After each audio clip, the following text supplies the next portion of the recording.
Lord, alam kong hindi mo ako iniwan sa mga problema ko. Lord, salamat sa pagsama mo sa akin sa maghapong ito. Alam ko po, Lord, na hinding-hindi ako mabibigo. Hinding-hindi ako maiiwan mag-isa. Alam ko, Lord, na tutulungan mo ako. At alam kong sinimulan mo na ang pagtulong mo sa akin.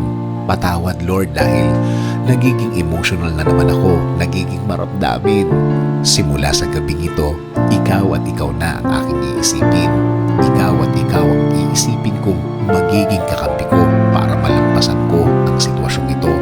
Bigyan mo ko ulit ng guidance, Lord, tulad ng mga nakaraang panahon. Palakasin mo po ako ulit. Bigyan mo po ako ulit ng lakas. Bigyan mo po ako ulit ng suporta para malampasan ko ang mga problema.